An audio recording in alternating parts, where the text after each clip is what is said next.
Varicose వ్యాధితో బాధపడుతున్నారంట. తక్కువ ఖర్చుతో ట్రీట్మెంట్ కావాలి అనుకుంటే ఎవిస్ హాస్పిటల్ని సంప్రదించండి.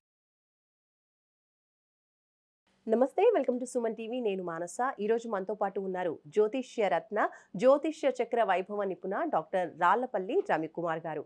వారితో మాట్లాడదాము. ఈ మాసం రాశి ఫలాలు ఏ విధంగా ఉన్నాయో వారిని అడిగి తెలుసుకుందాం. గురుగారు నమస్కారం అండి. నమస్కారం. గురుగారు, ద్వాదశ రాశుల్లో నవగ్రహాలు ఈ మాసం అంతా కూడా ఏ స్థానాల్లో ఉన్నాయో ముందుగా తెలియచేయండి. తపోనమ్మ.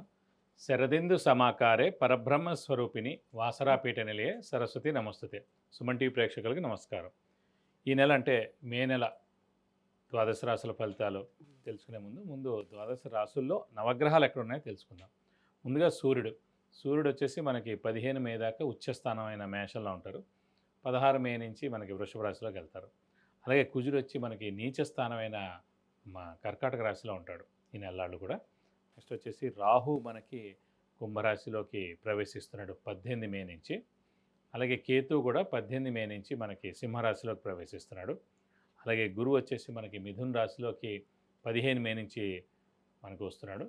సో ఎప్పుడైతే మనకి గురువు ఒక రాశి నుంచి ఇంకో రాశిలోకి మారుతారో పుష్కరాలు స్టార్ట్ అవుతాయి అన్నమాట. సో నెక్స్ట్ వచ్చేసి మనకి శని ఆల్రెడీ మనకి 31 మార్చి నుంచి మేన్ రాశిలోకి ప్రవేశించాడు. కాబట్టి ఇప్పుడు మేన్ రాశిలో శని ఈ మాసం అంతా ఉంటాడు. అలాగే బుధుడు వచ్చి మనకి మేషరాశిలో ఈ నెలలాళ్ళు ఉంటాడు. బుధుడు నీచత్వం కూడా వెళ్ళిపోయింది మనకి. మొన్నదాకా నీచలో ఉండి కూడా బుధుడు కూడా నీచత్వం వెళ్ళిపోయి మేషరాశిలోకి ఈ మాసం అంతా ఉంటాడు. అలాగే మనకి శుక్రుడు వచ్చేసి మేన్ రాశిలో ఉచ్చస్థానంలో ఈ మాసం అంతా ఉంటాడు. ఈ నెల మెయిన్గా ఏంటంటే 3 మేజర్ గ్రహాలు, మెయిన్ గ్రహాలైన గురువు, రాహు, కేతువులు మనకి రాశులు మార్పు చెందాయండి. ఉదాహరణకి గురువు మొన్నటిదాకా వృషభ రాశిలో ఉన్నవాడు 15 మే నుంచి మిథున రాశిలోకి ప్రవేశించడం. అలాగే రాహు మనకి మేన్ రాశిలో ఉన్నాడు ఏనార్థం నుంచి. అతను 18 మే నుంచి మేన్ రాశి నుంచి కుంభరాశిలోకి ప్రవేశించాడు. ఏనార్థం అంతా ఇక్కడే ఉంటాడు. అలాగే గురువు సంవత్సర కాలం అంతా మిథున రాశిలో ఉంటాడు. అలాగే కేతు వచ్చేసి మనకి కన్యా రాశి నుంచి సింహరాశిలోకి ప్రవేశించాడు ఈ 18 మే నుంచి. సో ఈ ఏనార్థం అంతా కూడా సింహరాశిలోనే కేతు ఉంటాడు. ఇవ్వండి ద్వాదశ రాశుల్లో మనకి నవగ్రహాలు ఈ మాసం అంతా ఇక్కడ ఈ స్థానాల్లో ఉంటాయి. గురుగారు, మకర రాశి వాళ్ళకి ఈ మాసం అంతా కూడా మాస ఫలితాలు ఏ విధంగా ఉన్నాయో తెలియచేయండి. తప్పకుండా. మకర రాశి అనగానే మనకి ఉత్తరాషాఢ 2, 3, 4 పాదాలు, శ్రవణం 1, 2, 3, 4 పాదాలు, ధనిష్ట 1, 2 పాదాలు. ఈ నక్షత్రాల సమూహంతో మనకి మకర రాశిలోకి వస్తుంది. ఈ రాశి వారికి ముఖ్యంగా ఏలినాటి శని గత 7.5 సంవత్సరాల నుంచి ఉన్నది. 31 మార్చి తోటి ఏలినాటి శని వెళ్ళిపోయిందండి. సో ఇది శుభ పరిణామం అనుకోవచ్చు. సో అత్యద్భుతంగా ఉంటుందని చెప్పుకోవచ్చు. ఎందుకంటే ఇప్పుడు మనకి తృతీయ స్థానంలోకి శని ప్రవేశించాడు. మనం ఇందాక కూడా చెప్పుకున్నాం, శని కానీ రాహు కానీ కేతు కానీ 3వ స్థానం, 6వ స్థానం, 11వ స్థానంలో ఉన్నప్పుడు 100% బెస్ట్ రిజల్ట్స్ ఇస్తాడని. సో మీనరాశిలోకి శని ప్రవేశించాడు. 2.5 సంవత్సరాలు గోల్డెన్ పీరియడ్ మకర రాశి వారికి. శని సాధారణంగా దేని కారకుడు? వృత్తి కారకుడు, ప్రొఫెషన్ కారకుడు, జాబ్ కారకుడు. సో జాబ్ అంటే నిరుద్యోగులకు ఉద్యోగం రావడం, ఉద్యోగస్తులకి promotions, name and fame, boss నుంచి మన్నన పొందడం అనేది జరుగుతాయి. అలాగే ఫారెన్ టూర్ విజిట్స్, అసైన్మెంట్స్, ఉద్యోగరీత్యా ఎవరైతే వెళ్ళాలనుకున్నా మనకు ఖచ్చితంగా ఉద్యోగరీత్యా ఫారెన్ వెళ్ళేందుకు అవకాశం ఉంది. ఇది కాకుండా శని ఆరోగ్యకారకుడు, ఆయుష్ కారకుడు. సో మకర రాశి వారికి ఆరోగ్యం బాగుంటుంది, ఆయుష్ కూడా బాగుంటుంది ఈ 2.5 సంవత్సరాలు కూడా పరిపూర్ణంగా. ఇది కాకుండా రాశ్యాధిపతి కూడా శని అయ్యాడు. రాశ్యాధిపతి అయిన శని మనకి తృతీయంలో ఉన్నాడు కాబట్టి ఇంకా అద్భుతంగా ఉంటుంది. ఇది కాకుండా పంచమ దశమాధిపతి, యోగకారకుడు, అదృష్టకారకుడు, లక్ ఫేవర్ చేసే గ్రహమైన శుక్రుడు ఉచ్చస్థానంలో ఉన్నాడు. సో ఈ నెలలాళ్ళు కూడా అత్యద్భుతంగా అంటే మెయిన్గా అదృష్టం అనేది పరిపూర్ణంగా ఉంది, శని బలం పరిపూర్ణంగా ఉంది. అందు గురించి అంటే మీరు అనుకున్న పనులని తప్పకుండా నెరవేరితే ఖచ్చితంగా చాలా బాగుంటుంది. అలాగే వ్యాపారస్తులు కూడా ఎవరైనా కొత్త వ్యాపారం స్టార్ట్ చేయాలన్నా, ఎక్స్పాన్షన్గా వెళ్ళాలన్నా కూడా ఖచ్చితంగా ఇది సరైన సమయం అండి. ఖచ్చితంగా మీకు అనుకూలమైన ఫలితాలను ఇస్తాడు. ఇది కాకుండా రవి ఉచ్చస్థానంలో ఉన్నాడు ప్రస్తుతం, మెయిన్గా శుక్రుడు ఉచ్చలో ఉన్నాడు. అలాగే రాహు మటుకు ద్వితీయ స్థానంలో ఉన్నాడు, వాక్ స్థానంలో ఉన్నాడు. అంటే ద్వితీయ స్థానం అంటే వాక్ స్థానం, కుటుంబ స్థానం, నేత్రస్థానం, ధనస్థానం.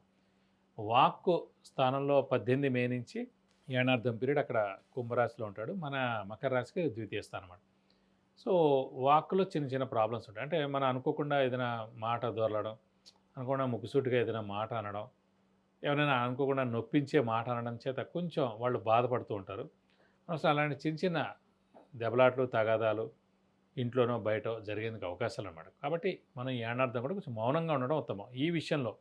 మిగతా విషయాల్లో ఎక్కడైనా పర్వాలేదు కానీ అనే విషయంలో మటు కొంచెం జాగ్రత్త వహిస్తే సరిపోతుంది. అలాగే గురువు కూడా 6వ స్థానంలో ఉన్నాడు. సాధారణంగా మామూలుగా అందరూ అంటారు 2, 5, 7, 9, 11 స్థానాల్లో గురువు ఉంటే గురుబలం. మరి 6వ స్థానంలో ఉన్నాడు కదా! ఈ సంవత్సరం అంతా గురుబలం ఉంటుందని. గురుబలం 6వ స్థానంలో ఉన్నందుకు 50% బలం ఉన్నట్టే అండి. కానీ ఇక్కడ ఏంటంటే తృతీయ వ్యయాధిపతి మకర రాశికి అయ్యాడు కాబట్టి ఒక పాపి అంటే ఒక చెడ్డ స్థానాధిపతి అయ్యాడు అనమాట మకర రాశి. పాప స్థానాధిపతి పాప స్థానంలో ఉండడం చేత విపరీత రాజయోగం లాంటిది ఏర్పడింది అన్నమాట. సో అది మేలే చేస్తుంది కానీ నష్టమేం చేకూర్చడు. నష్టమైతే అవ్వదు కానీ 60% మేలే ఉంటుంది గురుబలం. కాబట్టి ఖచ్చితంగా గురువు యొక్క బలం కూడా మీకు తప్పకుండా బాగుంటుందని చెప్పుకోవాలి. మరి ఆరోగ్య పరిస్థితి మకర రాశి వాళ్ళకి ఈ మాసంలో ఎలా ఉంటుంది? ఆరోగ్య కారకుడే శని అని చెప్పుకున్నాం, ఆయుష్ కారకుడు శని అని చెప్పుకున్నాం. ఖచ్చితంగా ఆరోగ్యం అనేది చాలా బాగుంటుంది, ఆయుష్ కూడా బాగుంది. ఇట్లా పెద్దవాళ్ళ చిన్నపిల్ల ఆరోగ్యం కూడా బాగుంటుందని చెప్పుకోవాలి. అలాగే శుక్రుడు ఉచ్చలో ఉన్నాడు.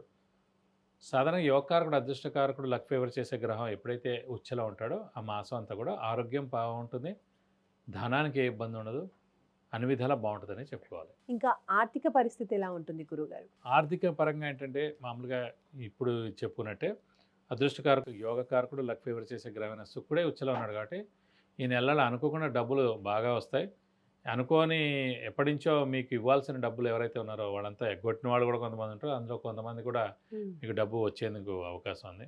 అలా అనుకోండి స్పెక్యులేషన్ ద్వారా కూడా కలిసి వచ్చేందుకు కూడా అవకాశం ఉంది. కాబట్టి ధనానికి మటుకు ఆర్థికంగా మటుకు ఈ నెలలో అత్యద్భుతంగా ఉంటుందని చెప్పుకోవాలి. మకర రాశి వాళ్ళకి ఈ మాసం ఇంకా బాగుండడం కోసం ఏ పరిహారాలు పాటిస్తే బాగుంటుందంటారు? అంటే వీరు ప్రస్తుతం గురువు కొంచెం మిశ్రమంగా ఉందని చెప్పుకున్నాం కాబట్టి ప్రతి గురువారం ఉపవాసం ఉండడం ఉత్తమం అండి. ఈ సంవత్సర కాలంతో ఇక పెట్టేసుకోవాలి.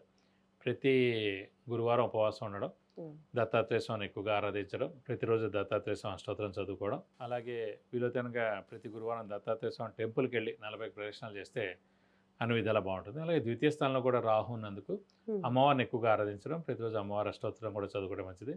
వీలైతే ప్రతి శుక్రవారం అమ్మవారి టెంపుల్కి వెళ్ళి 40 ప్రదక్షిణాలు చేయడం, అలాగే వీలైతే అభిషేకం కానీ అర్చన కానీ మీ పేరు నక్షత్ర గోత్రనామాలతో చేస్తే కూడా మీకు అన్ని విధాలా మంచి చేకూరుతుంది.